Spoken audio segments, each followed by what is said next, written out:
السلام عليكم ورحمة الله تعالى وبركاته. الحمد لله تبارك وتعالى. وقفنا بالأمس عند الألفات السبعة. أيها الإخوة الكرام، عندنا في المصحف الشريف على رواية حفص 7 ألفات.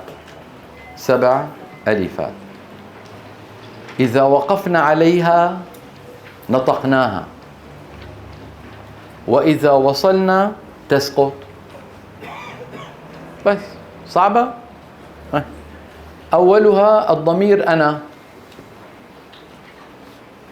انتبهتوا؟ فإذا وصلنا نقول أنا خير منه. أنا خير يعني فتحة، ننطق نون مفتوحة. أنا خير منه. ورشة دي خيرون. طيب أنا خير منه. فإذا وقفنا نقول أنا. صعبة. العرب أحيانا، وأظن ذكرت هذا سابقا، إذا كلمتين تأتي كثيرا في الكلام يدغمونهما في بعضهما. نعمة ما، نعمة ما، نعمة ما تأتي كثيرا فيقولون نعمة. فنعمة ما أصلها نعمة ما. واضح؟ لكن أنا يقول لكننا. فلكن التي ترونها في الكهف، في سورة الكهف، أصلها لكن أنا هو الله ربي. لكن أنا هو الله ربي. فلكن حكمها حكم أنا، كما أننا في كلمة أنا نصل بنون مفتوحة ونقف بألف، كذلك نقول لكن هو الله ربي. فإذا وقفنا ماذا نقول؟ لكننا.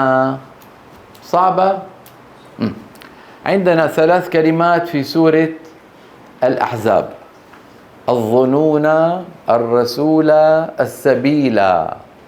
هذه ال3 إذا وقف عليها حفص أثبت في آخرها ألفان، وهذه الألف موجودة في خط المصحف. وتظنون بالله الظنون. إذا وصل وتظنون بالله الظنون هنالك ابتلي. يا ليتنا أطعنا الله وأطعنا الرسول.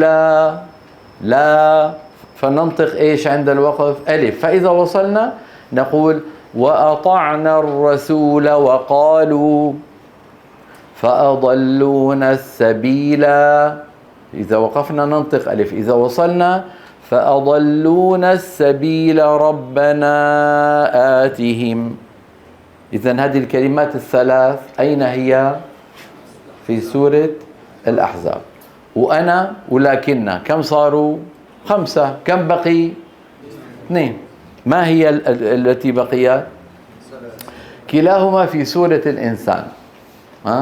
في سورة هل أتى على الإنسان حين من الدهر. قال ربنا جل جلاله اللهم صل على النبي: إنا أعتدنا للكافرين سلاسل وأغلالا وسعيرا. إنا أعتدنا للكافرين سلاسل. هذه الكلمة أعتدنا نحن سلاسل مفعول به، لكن فيها ألف. فحفص كان يقف عليها إنا أعتدنا للكافرين سلاسلا. فإذا وصل سلاسل وأغلالا وسعيرا. وروي أيضا عن حفص بدون ألف عند الوقف، هذه الكلمة بالذات: إنا أعتدنا للكافرين سلاسل. انتبهتوا كيف؟ الكلمة 7 والأخيرة أيضا في سورة الإنسان، وهي قوارير الأولى. كلمة قوارير جاءت 2 وأكواب كانت قوارير من فضة. قوارير الأولى إذا وقف عليها حفص يقف بألف. كانت قوارير. انتبهتوا؟ فإذا وصل حذف الألف يقول كانت قوارير من فضة. بس هذا هو البحث. هذه هي ما يسمى بإيه؟ بالألفات السبعة. كيف أعرفها في الضبط؟ قلنا هناك علم الرسم، هناك علم الضبط. علم الرسم نبوي هكذا من عند الله. علم الضبط اجتهاد من العلماء ليعينوا قارئ القرآن. فاصطلح أئمتنا على وضع صفر مستطيل، صفر يعني مثل الزيرو، زيرو بالإنجليزي علامة الصفر، لكنها متطاولة بيضاوي، شكل بيسموه بالعربي بيضاوي. شو باللغة هنا؟ هذا هو، شايف؟ فإذا وجدنا على ألف من الألفات هذا الشكل الذي مثل الزيرو، معناها في الوصل نسقط الألف، في الوقف نثبتها. قلت منذ قليل إن سلاسل فيها وجهان، إما حذفها وقفا أو إثباتها وقفا. طيب إذا حذفها وقفا وحذفها وصلا معناتها هي محذوفة في الحالتين. لذلك علماؤنا وضعوا عليها صفر مستدير. الآن لو فتحت المصحف على سلاسل تجد عليها ليس مستطيل، تجده مستدير، وكان يمكن أن يضعوا المستطيل، إما هذا وإما هذا، ويشير إلى الوجه الثاني آخر المصحف. ما يمكن ضبط كلمة بضبطين معا، يضبط أحدهما والثاني يذكر وين؟ آخر المصحف.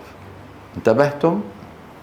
ما قلته الآن سنعيده ونتدرب بمعيتكم على الأمثلة. هي 7 ألفات في 7 كلمات على رواية حفص عن عاصم، تثبت وقفا وتحذف وصلا، وهي أنا في كل القرآن. أعطونا أنا هيك غير تبع إبليس، وحدة تانية. مين؟ أعطونا أنا، سكتوا، بدنا مثال على أنا. أيوة، ولا أنا عابد. تمام. ولا أنا عابد. شايفين؟ أنا ماذا نطقت الآن؟ نون مفتوحة. ولا أنا عابد ما عبدتم.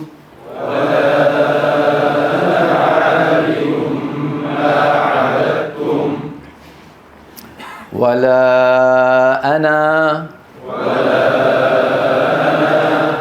ثانيا نرى على اللوحة لكن وين؟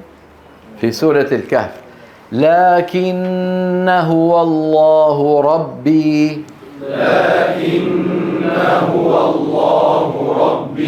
لكن الكلمة الثالثة والرابعة والخامسة ثلاثتها في الأحزاب. شايفين؟ أحزاب أحزاب أحزاب. الظنون والرسول والسبيل. نتدرب عليها. وتظنون بالله الظنون.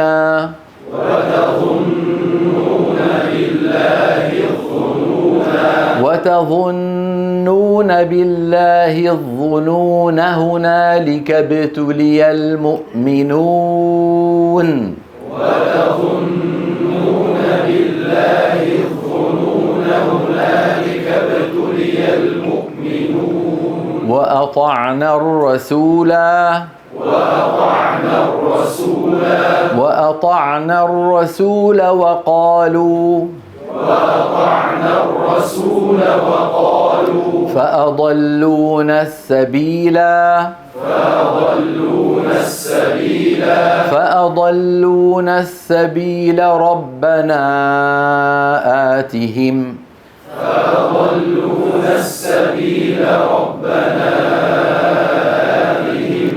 السادسة سلاسل، والسابعة قوارير. الأولى كلاهما وين؟ في سورة الإنسان.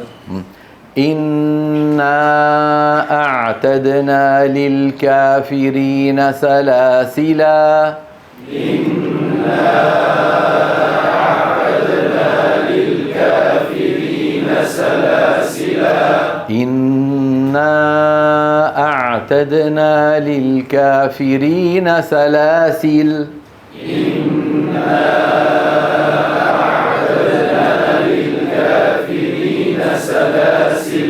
إنا أعتدنا للكافرين سلاسل وأغلالا وسعيرا.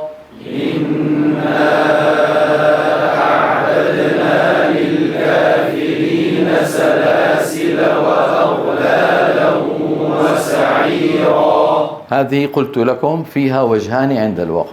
طيب، قوارير الأولى: وأكواب كانت قواريرا.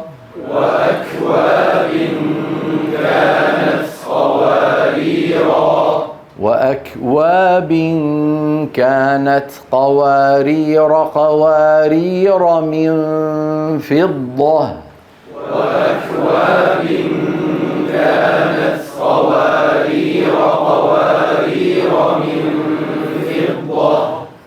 أما قوارير الثانية اللي هي قوارير من فضة ففيها ألف، لكن حفصا لا يقرأها لا وصلا ولا وقفا، وعلامتها السكون المدور.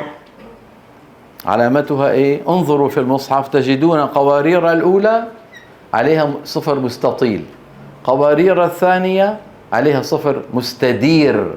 الأول مستطيل والثانية إيه؟ مستدير. الثانية نقول قوارير من فضة.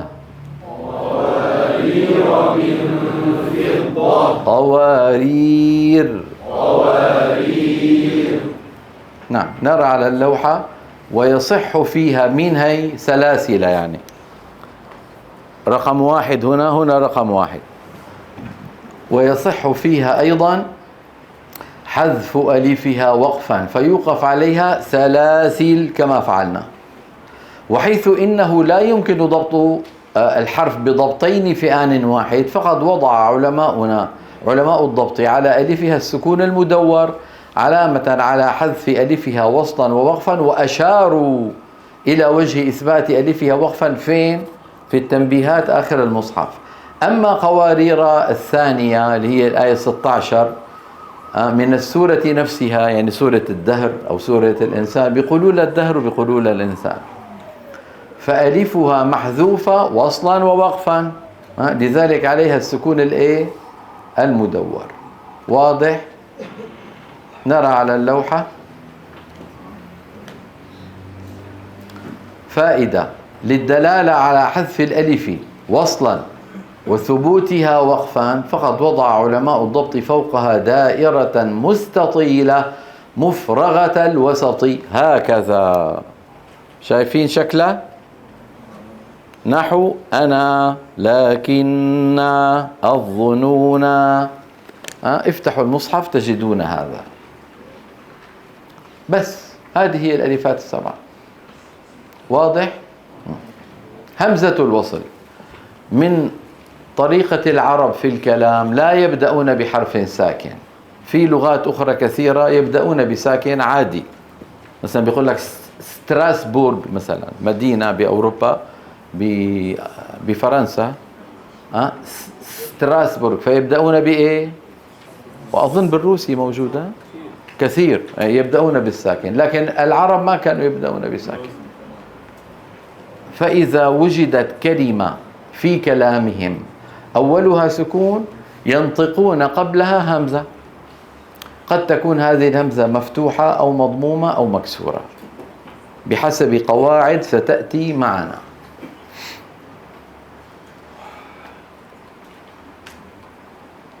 ما هي همزة الوصل؟ نرى على اللوحة.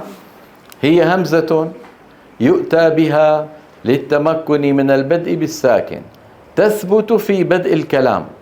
إذن في بدء الكلام تنطق. انتبهتوا؟ نقول الرجل، قولوا الرجل، والرجل، والرجل ذهبت. لما وضعنا واو قبلها ما لم نقل والرجل، لا، قلنا والرجل، فهي فقط عند البدء. فتثبت في نحو الذين اهدنا الكتاب. ولو وضعنا واو هنا ماذا نقول؟ والذين. شايفين؟ لم نقل والذين. هنا ماذا نقول؟ واهدنا، ولا نقول واهدنا. هنا نقول الكتاب، ضع واوا ولا نقول وال. انتبهنا؟ نعم. وتسقط في نحو ميثاق الذين. شوفوا هذه الذين وهذه الذين، هنا ثابتة هنا سقطت، هنا ثابتة هنا سقطت، هنا ثابتة هنا سقطت. وضح؟ هذه هي همزة الوصل. بقي أن نعرف حركتها، متى تكون مفتوحة، متى تكون مضمومة، متى تكون مكسورة. تدخل همزة الوصل على الأفعال أو الأسماء أو الحروف. واخترع لها الخليل بن أحمد رحمه الله هذا الشكل من كلمة صلة. كلمة صلة أخذ منها حرف الصاد بهذا الشكل.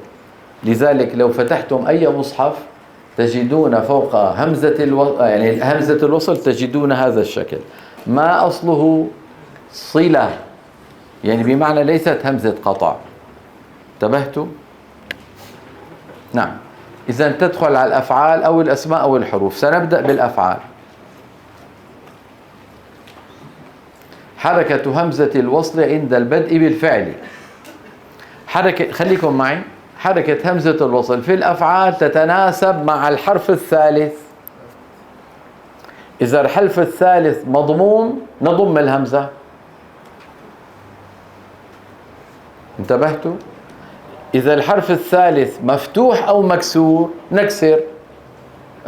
نكسر، صح، نكسر. انتبهتوا؟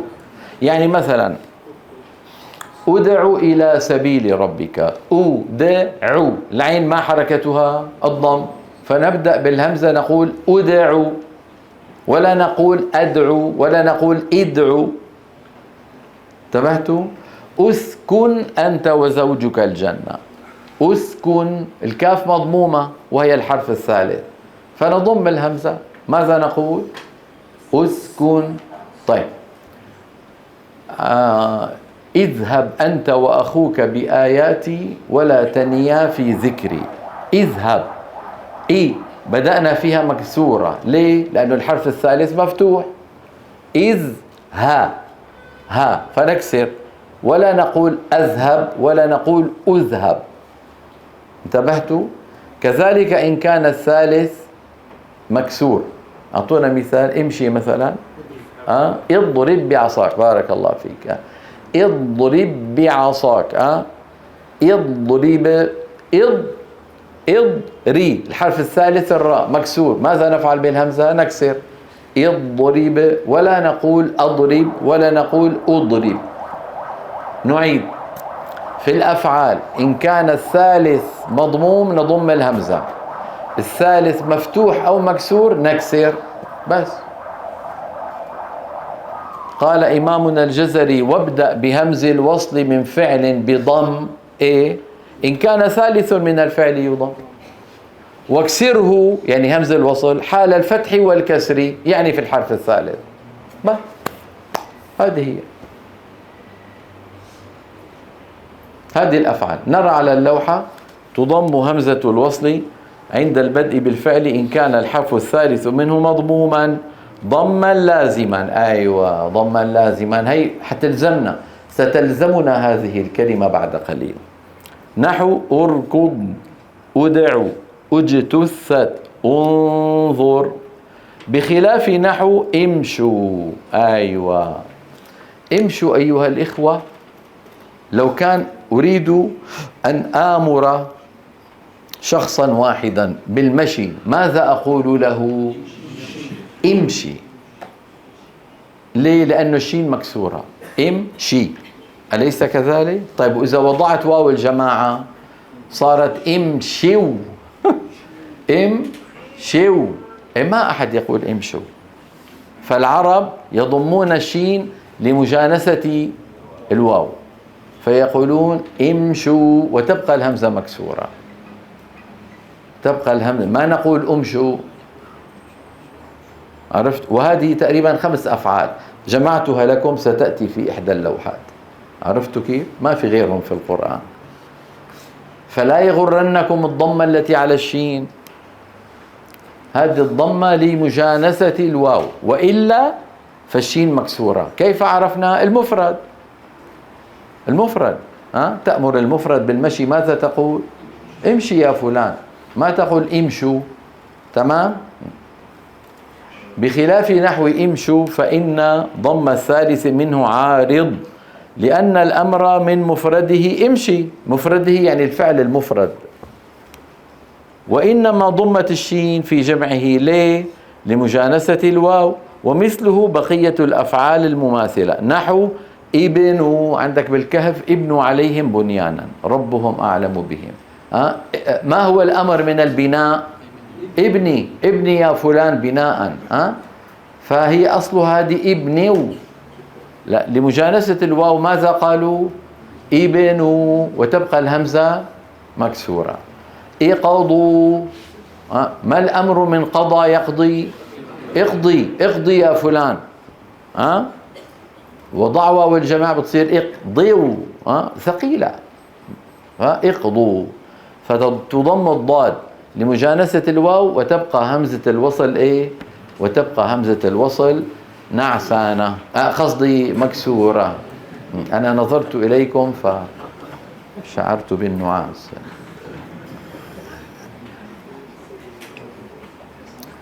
ايتوا، ايتوا، ايتوا يعني تعالوا، أو أحضروا. ايتوا، أحضروا. طيب، ما هو فعل الأمر؟ ايتي، ايتي يا فلان.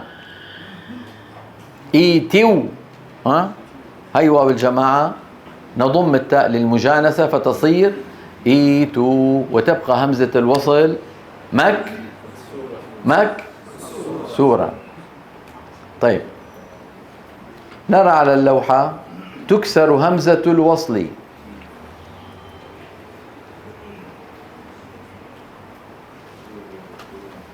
متى تكسر؟ عند البدء بالفعل، إن كان الحرف الثالث منه أولا مكسورا. اصبر، قولوا اصبر. لماذا كسرنا الباء؟ لماذا كسرنا همزة الوصل؟ لأن الباء مكسورة. طيب، اكشف، لماذا كسرنا همزة الوصل؟ لأن الشين مكسورة. طيب، كذلك إذا كان مفتوحا، استغفر لهم أو لا تستغفر لهم. كسرنا همزة الوصل، ما السبب؟ لأن الثالث مفتوح. اتقوا، الحرف الثالث التاء الثانية، هاتان تاءان، التاء الأولى ساكنة والثانية مفتوحة. الحرف الثالث هو التاء الثانية، مفتوحة ولا لا؟ إذا نقول اتقوا. من يعرب اتقوا؟ اللي بيعرف يرفع يده. من يعرب اتقوا؟ ما حدا بيعرف إعراب اتقوا؟ قل. بس فعل أمر، اتقوا، اتقوا الله، أليس كذلك؟ طيب، اتقوا، من يعرب يرفع ايده؟ ايوه، فعل ماضي. اتقوا هم في جماعة غائبين، أكلمكم عنهم فأقول اتقوا. اتقوا، مفتوح القاف. اتقوا أنتم، انتبهتوا؟ فرقتم في القرآن يأتيكم يا أيها الذين آمنوا اتقوا الله حق تقوى، هذا فعل أمر. ليس على الذين آمنوا وعملوا الصالحات جناح إذا ما اتقوا وآمنوا وعملوا الصالحات ثم اتقوا وآمنوا ثم اتقوا وأحسنوا. هذا كله أفعال إيه؟ ماضوية، ماضوية. ثالثا، تكسر همزة الوصل إن كان الفعل مضموم ضم عارض، وذلك في. شفتوا كلمة في؟ لم أقل نحو، نحو يعني للمثال، في يعني هذه الأفعال في القرآن ما في غيرها. وذلك في ابنوا، انتبهتوا؟ امشوا، قولوا ورائي، ابنوا، امشوا، اقضوا، ايتوا، ايتوني. بس. بعض المتفلسفين بيقول لك وامضوا حيث تؤمرون، أيضا وامضوا لك يا ابني. الواو، هذا الفعل لا يفصل عن الواو، بعمره ما حدا حيقول امضوا. في القرآن لا تقرأ إلا وامضوا حيث تؤمرون. انتبهتوا؟ بيقعد بيعلم الطلاب انه امضوا. ليش عم توجع راس الطلاب؟ لماذا تأتي لهم بكلام لا يمكن أن ينطق به أحد في القرآن؟ هل تفصل كلمة من الواو قبلها؟ ما ممكن. هذه اسمها يا إخوة الحروف اللواصق. شو اسمها؟ الحروف اللواصق. واتقوا فاتقوا، خلص صارت كأنها جزء من الفعل وجزء من الكلمة. فلا تتفلسفوا بارك الله فيكم، ولا يغرنكم ما تجدوه في كتب بعض المعاصرين من الكلام الذي لا داعي له، بيوجع راس الطلاب على الفاضي بدون أي هدف إلا أنه أنا رهيب. واتقوا شو؟ وامضوا حيث تؤمروا. ما يفصل فعل. لو كان موجود في القرآن بدون واو لذكرنا.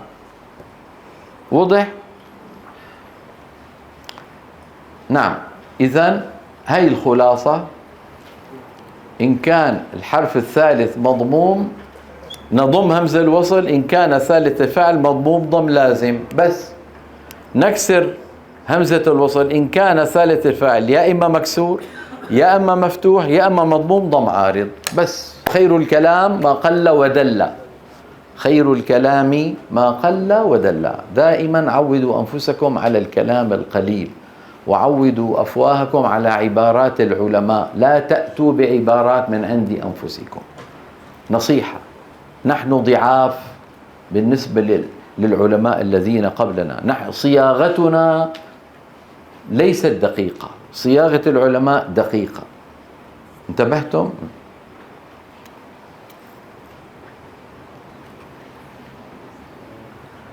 حركة همزة الوصل عند البدء بالأسماء. طيب نحن تكلمنا عن الأفعال ما هيك، وقلنا بأن الفعل أوله إما مضموم أو مكسور. طيب والأسماء مكسورة بس. كل ما بتشوف اسم همزة الوصل شو بتكون؟ مكسورة. تكون همزة الوصل في الأسماء مكسورة دائما. وانتهينا. استكبارا في الأرض ومكر السيء. استكبارا. لماذا كسرنا الهمزة؟ لأنها وقعت في اسم. استغفار. وما كان استغفار إبراهيم لأبيه. استغفار. لماذا كسرنا الهمزة؟ لأنها في اسم. ابن مريم. لماذا كسرنا الهمزة؟ هذه اسم، اسمه المسيح. كذلك الأمر. امرأة. لماذا كسرنا الهمزة؟ لأنها اسم بس. وضح متى تكون الهمزة في الأسماء مكسورة؟ متى؟ دائما.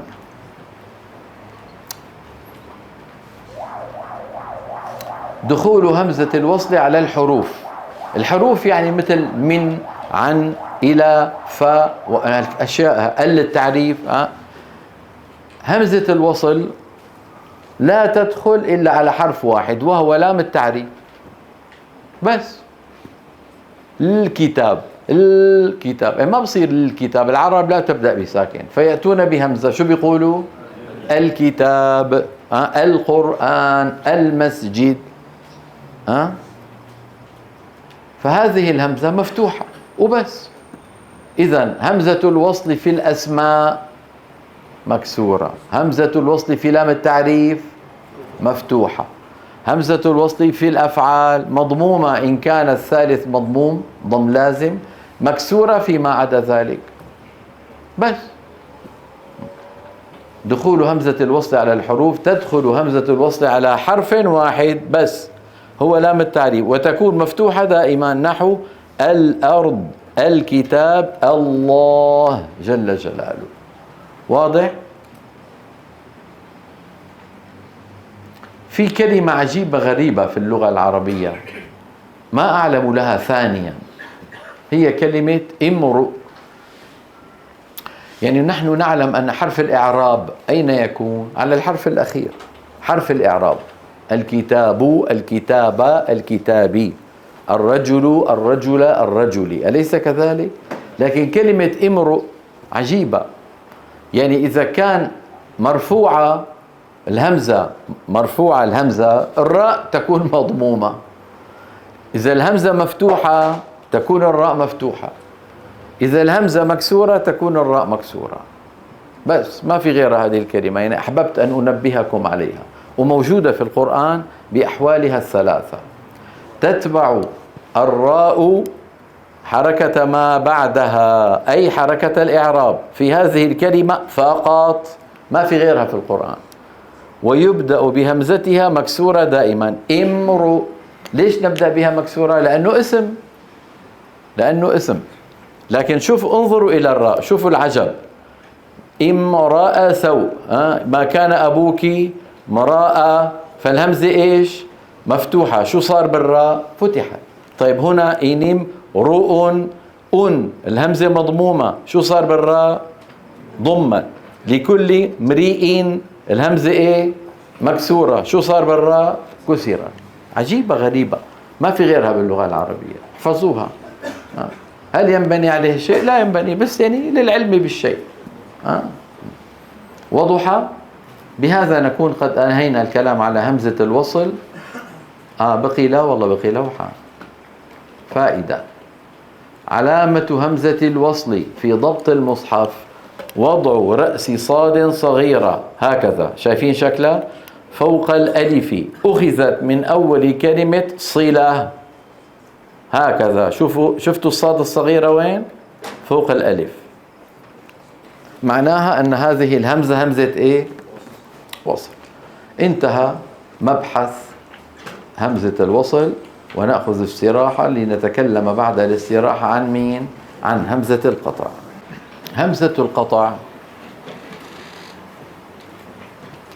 هذه الهمزة أيها الإخوة تختلف عن همزة الوصل التي مرت معنا. همزة الوصل التي مرت معنا تكون في أول الكلمة بس، في أول الكلمة، لا تكون في وسطها ولا تكون في آخرها، وتسقط في درج الكلام. درج الكلام يعني وصل الكلام. أما همزة القطع فهي همزة تنطق في أول الكلمة وفي وسطها وفي آخرها. انتبهتم؟ يعني أحمد، الهمزة وين؟ في أول الكلمة. سأل، الهمزة وين؟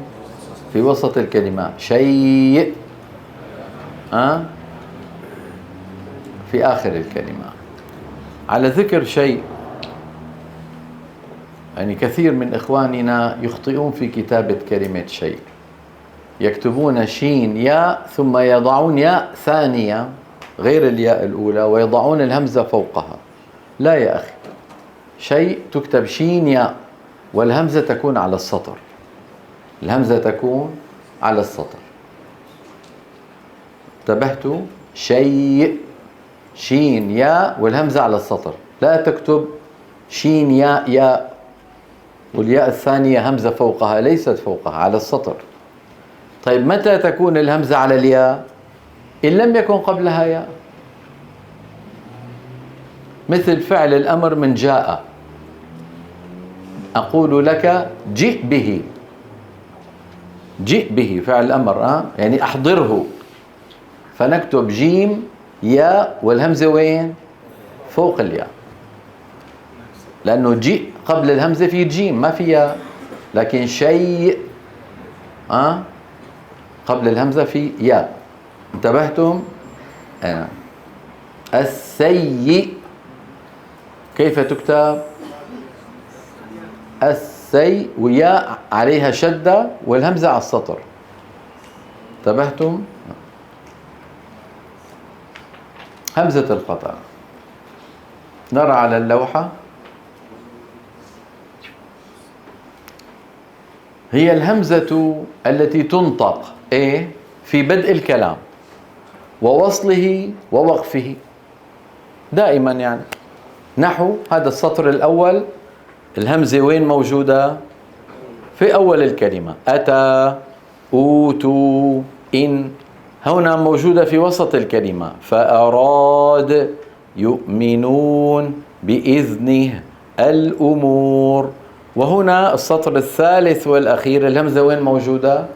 في آخر الكلمة. يشاء، قروء، وجيء، نبئ. ما شايفين نبئ؟ شوفوا ها، سبحان الله، اجت هذه الهمزة على الياء. ليه؟ لأنه ليس قبلها ياء، قبلها باء. نبئ عبادي. انتبهتوا؟ أما النبي مثلا على كلمة، على رواية نافع، على قراءة نافع النبي، أين نكتب الهمزة؟ على السطر، لأنه قبلها ياء. وضح أيها الإخوة؟ هذه همزة القطع صعبة. طيب، اجتماع همزتين ثانيتهما ساكنة، هذا مد البدل أيها الإخوة. هذا الذي بين أيدينا هو مد البدل، وتكلمت عنه لما تكلمنا على المدود 9، وقلنا بأن العرب، انتبهوا للكلام جيدا، العرب لا تجمع بين همزتين ثانيتهما ساكنة. لا تقولوا لا تجمع العرب بين همزتين وتسكتون، غلط. العرب تجمع بين همزتين. مين قال لك ما بتجمع بين همزتين؟ أأنذرتهم أليس هذا همزة؟ انتبهتم؟ أإذا أليس هذا همزتان؟ أنبئكم أليس هذا همزتان؟ فقل لا تجمع العرب بين همزتين ثانيتهما ساكنة، كلها مع بعضها. وضح؟ يعني العرب ما بيقولوا قولوا العرب ما بتقول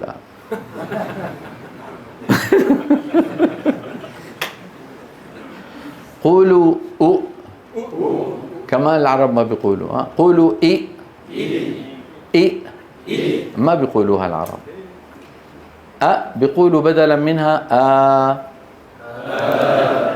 بدلا منها بيقولوا بدلا منها بيقولوا آدم، آمنوا، إيمان. انتبهتم؟ أوتوا. نعم. لا تجمع العرب في كلامها بين همزتين ثانيتهما ساكنة. شايفي حطيت لكم اياها بالاحمر من باب ايش؟ انه انتبه، فتح عيونك. فإن وجد ذلك في كلامهم أبدلوا الهمزة الثانية الساكنة حرف مد مجانس لحركة الهمزة الأولى. شو حركة الهمزة الأولى؟ فتحة بيقولوا حركة الهمزة الأولى ضمة شو بيقولوا؟ حركة الهمزة الأولى كسرة شو بيقولوا؟ نعم. آدم تبدل الهمزة أقدم، هذه ما تبدل الهمزة الثانية ألفا فتصير إيه؟ آدم. أؤتوا شو بتصير؟ أوتوا. إيمانا شو بتصير؟ إيمانا. هذا مد البدل اللي مر معنا. صعبة؟ شو عنوان هذا البحث؟ اجتماع همزتين ثانيتهما ساكنة.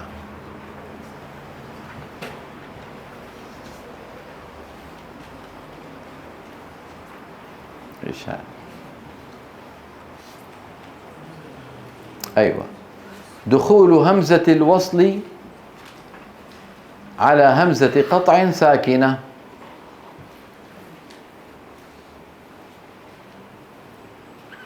بيكون عندي همزة قطع بيدخل عليها همزة وصل. ألم نقل إن همزة الوصل العرب يأتون بها للتمكن من البدء بالساكن؟ قلنا ولا ما قلنا؟ هذا الساكن قد يكون همزة، قد يكون همزة. فإن كان همزة الساكن الذي من أجله جلبت همزة الوصل نطبق القواعد. إن كان الثالث مضموم شو بنعمل بالهمزة؟ نضم. أؤتمنا أمانته. أؤتوا ماذا نقول؟ أوتوا من. انتبهتم؟ إن كان الثالث مكسور مثل إيتي بقرآن غير هذا أو بدله. إيتي فمن أجل التي نكسر الهمزة، شو بنقول؟ إيتي، إيتوني بكتاب، أيضا أصلها ائتوني. وقال الملك إيتوني به، أصلها إيش؟ ائتوني. وضح؟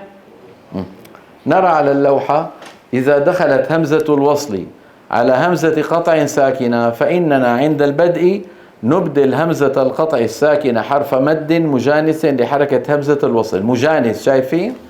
الذي ائتمن، أؤتمن، أوتمن، في السماوات ائتوني، هذا في الوصل. عند البدء أصلها ائتوني ثم تصير إيش؟ إيتوني. لقاء نأتي، ائتي، إيتي. يقول ائذن لي، إيذن لي، ائذن لي، إيذن لي. وضح؟ ما الذي ننطقه عند البدء؟ هذه الأربعة، هذه ما بننطقها، لا ننطق هذه أبدا. هذه في الوصل، وهذه عند البدء، وهذه بس للعلم بالشيء. وضح؟ دخول همزة القطع على همزة الوصل، هذا بالعكس. هلأ مين بده يدخل على مين؟ همزة القطع بدها تدخل على همزة الوصل. متى تدخل همزة القطع على همزة الوصل؟ لما بتكون همزة استفهام. العرب عندهم أدوات يستفهمون بها، هل، أين، متى، ومن جملتها يستفهمون بالهمزة. انتبهتم؟ يعني مثلا في فعل في اللغة افترى، افترى فعل ماضي والفاعل هو افترى. فإذا أردت أن أستفهم يقول افترى، افترى، لأنه همزة افترى مكسورة، لأنه الحرف الثالث مفتوح. افترى، هكذا الأصل. لكن الهمزة المكسورة لما دخلت عليها همزة الوصل، همزة القطع، لم تعد في بدء الكلام، صارت في درج الكلام، كأنه دخل عليها واو. هلا قولي مثلي، افترى، سندخل عليها واو، ماذا نقول؟ وافترى. كذلك الأمر إذا أدخلنا همزة الاستفهام، أفترى. انتبهتوا؟ فلما بتسمع أنت أفترى تعلم بأن هذه الهمزة همزة استفهام.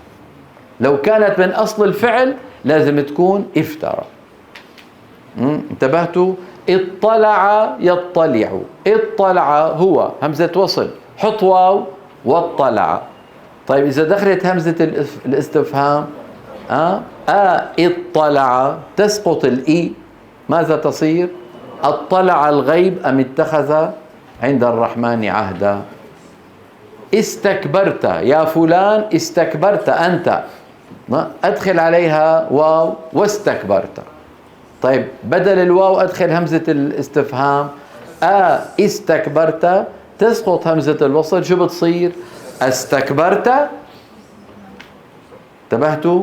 اصطفى فعل ماضي والفاعل هو، اصطفى يصطفي، إذا همزته مكسورة لأنه الثالث مفتوح، طيب ضع واو واصطفى، شيل الواو حط همزة استفهام، اصطفى، تسقط الهمزة المكسورة، شو بتصير؟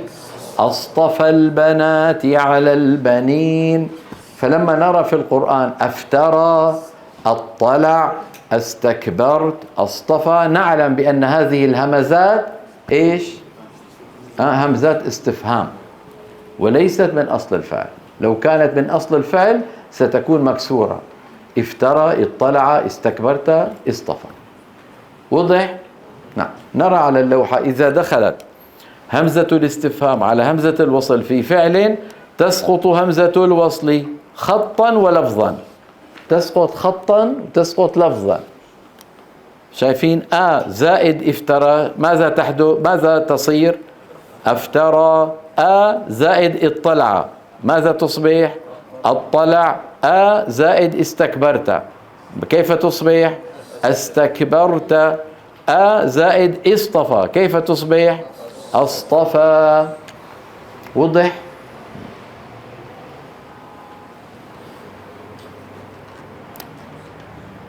دخول همزة القطع على همزة الوصل من لام التعريف.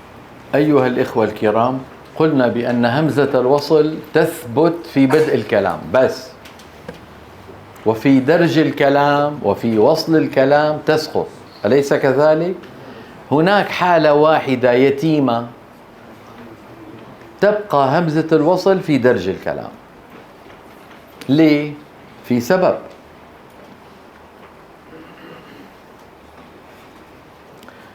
إذا قلت لك الذكرين حرم، هل أنا أخبرك أم أستفهم؟ الذكرين حرم، هذا إخبار. طيب إذا بدي أستفهم أدخل همزة استفهام، أدخلها على مين؟ على الذكرين. الذكرين إيش أولها؟ همزة مفتوحة. همزة الاستفهام التي سأدخلها شو حركتها؟ مفتوحة. يعني سأدخل همزة مفتوحة على همزة مفتوحة، وهذه الثانية ستسقط حسب القاعدة الأصلية، فيصير الاستفهام والخبر ملتبس. عرفتوا ما معنى ملتبس؟ يعني ما تفهم هذا شو عم يقول هذا الأخ، هل هو يستفهم ولا يخبر؟ لأنه عندي كلمة الذكرين حذفت منها همزة مفتوحة ووضعت همزة مفتوحة وكأن شيئا لم يحدث، بينما في استكبرت وهدول حذفنا همزة مكسورة ووضعنا همزة مفتوحة، الأمر واضح. أما هنا سنحذف مفتوحة ونضع مفتوحة، فتلتبس صيغة الاستفهام مع صيغة الإخبار. في هذا الموضع الوحيد خالف العرب القاعدة الأصلية التي تقول إن همزة الوصل في درج الكلام تسقط، فأبقوها، لكن ما أبقوها هكذا صريحة، كانوا يغيرونها بإحدى طريقتين: إما أن يبدلوها ألفا،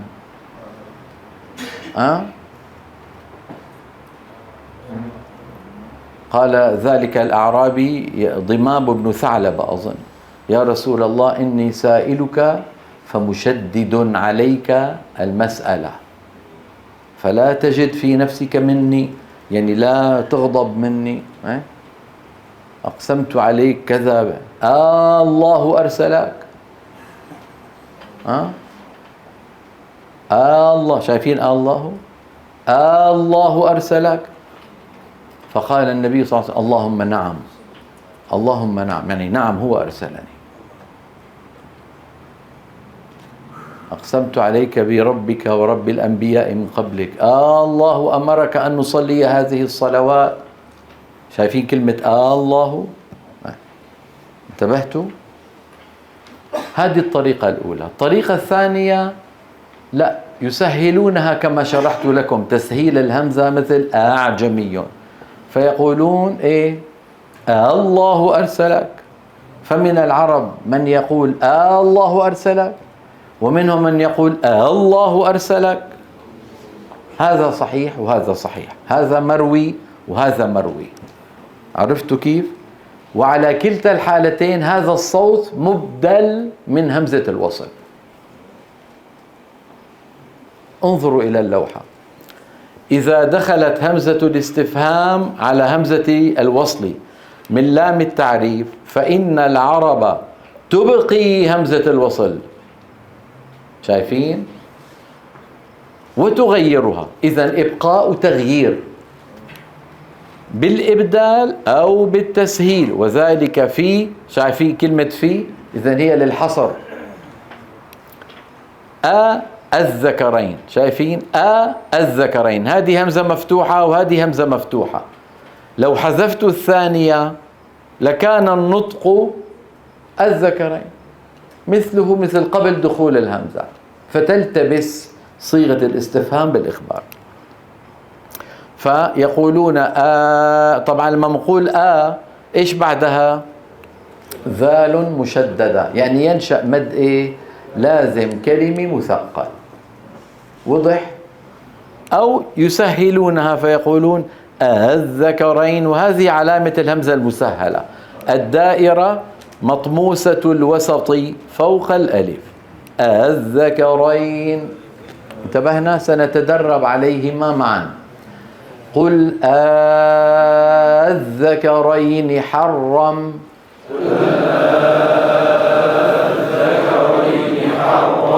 قل الذكرين حرم. قل الذكرين حرم.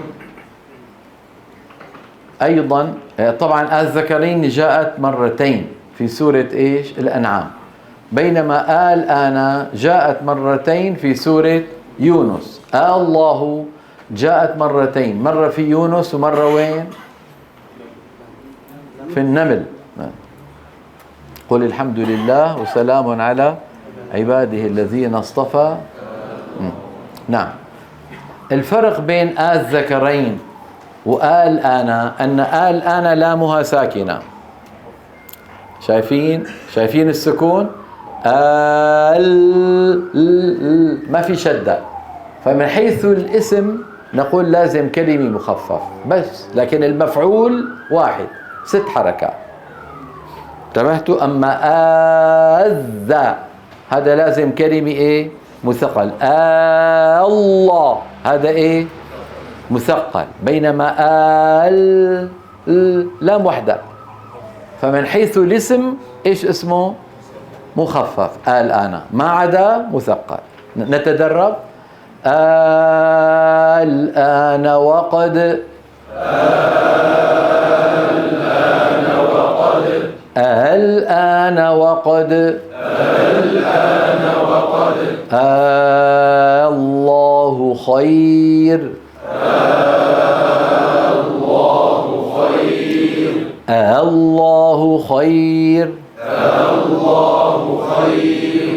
صعبة؟ المهم ألا نبدلها هاء. هذا المهم، ألا نقول الله أنا، ما يصح.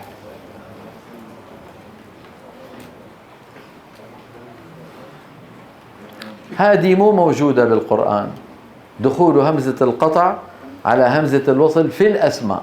إذا دخلت همزة الاستفهام على همزة وصل في اسم تسقط همزة الوصل خطا ولفظا، ولم يرد ذلك في القرآن. نحو ابنا واحدا، يعني تسأل شخص تقول له ابنا واحدا عندك، أصلها ابنا واحدا عندك.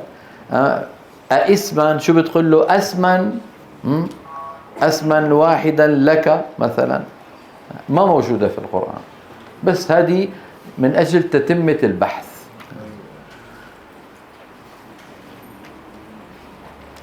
دخول همزة القطع على همزة الوصل، هذه تلخيص لما مضى. دائما أنا بحب التلخيص. دخول همزة القطع إذا في الأسماء والأفعال تسقط همزة الوصل خطا ولفظا كما تقدم. في لام التعريف تبقى همزة الوصل مع تغييرها كما تقدم. بس هذا الجدول تلخيص لما سبق. عودوا حالكم دائما البحث المتشعب. عرفتوا شو معنات متشعب؟ أن تجمعوه في النهاية على شكل مشجر. مشجر يعني كالشجرة، يسموه بالعربي مشجر، مشتق من الشجرة. عرفتوا كيف؟ مفيد، يعني بيخلي عندك تصور ذهني للموضوع.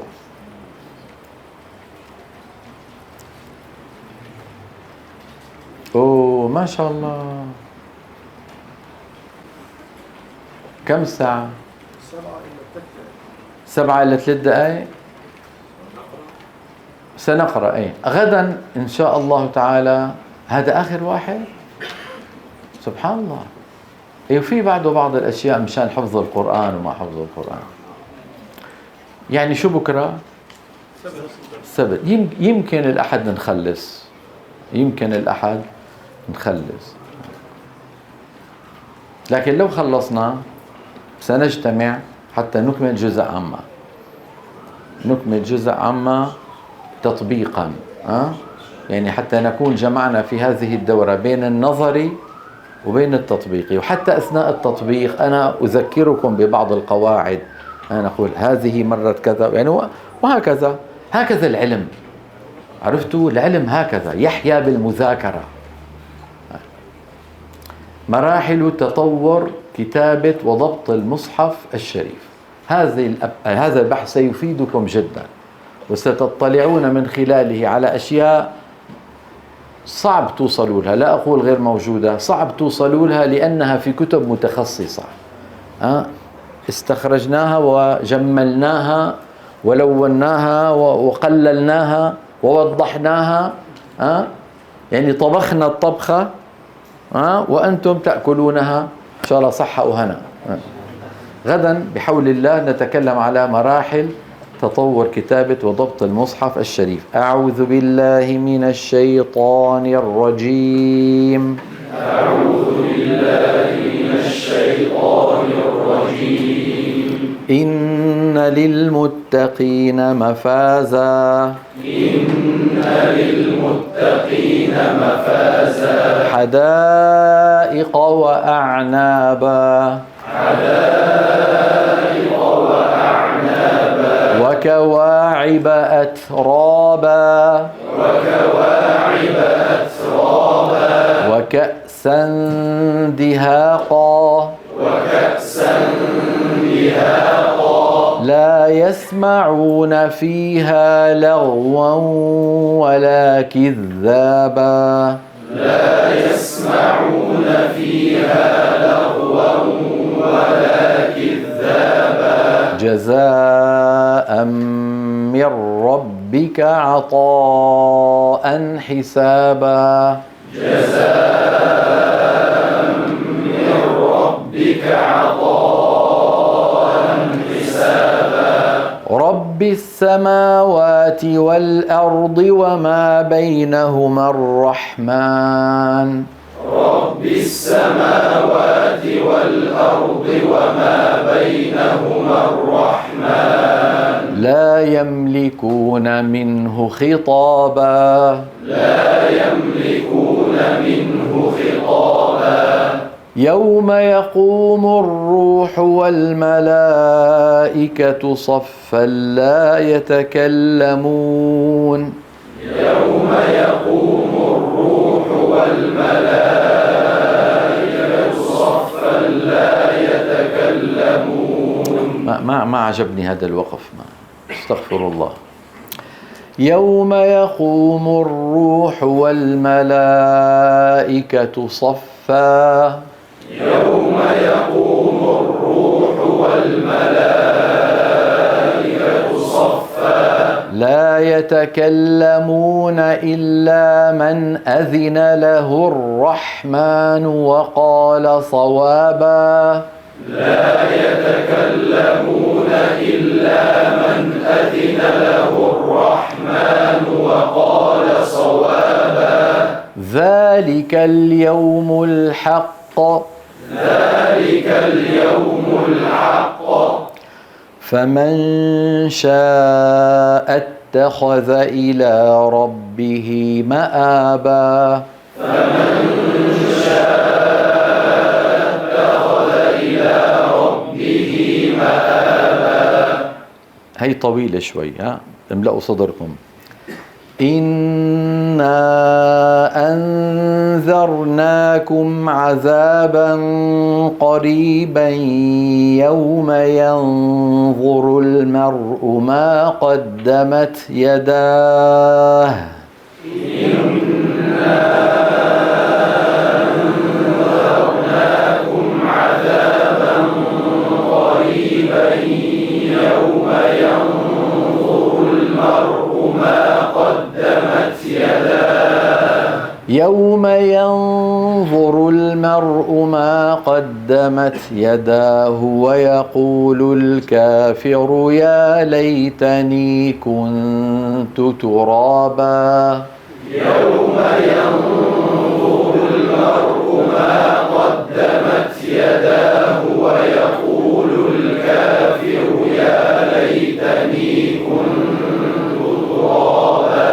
بسم الله الرحمن الرحيم. بسم الله الرحمن الرحيم. والنازعات غرقا. والنازعات غرقا. والناشطات نشطا والناشطات نشطا والسابحات سبحا والسابحات سبحا فالسابقات سبقا فالسابقات سبقا فالمدبرات أمرا فالمدبرات أمرا يوم ترجف الراجفة يوم ترجف الراجفة تتبعها الرادفة تتبعها الرادفة. هذه اللي بيسموها هلأ الهزات الارتدادية. تسمعوا بنشرات الأخبار بيقولوا صار زلزال في المكان الفلاني ويخافون من هزات ارتدادية. هي الرادفة. الرادفة تجي بعد الأول، تأتي أولى وتأتي ثانية مبنية على الأولى. يوم ترجف الراجفة تتبعها الرادفة. الرديفة هو يعني أتى بعده. انتبهتوا؟ الآن هكذا نسمع في الأخبار صار زلزال في المكان الفلاني ويخشون من إيه؟ من هزات ارتدادية. هي الرادفة.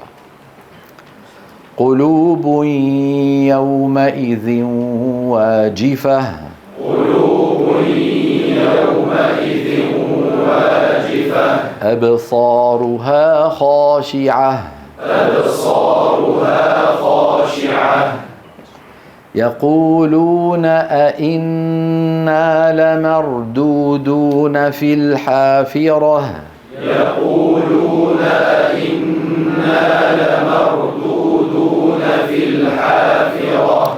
يعني بدنا ننتبه للمعنى. قلوب يومئذ يعني إمتى؟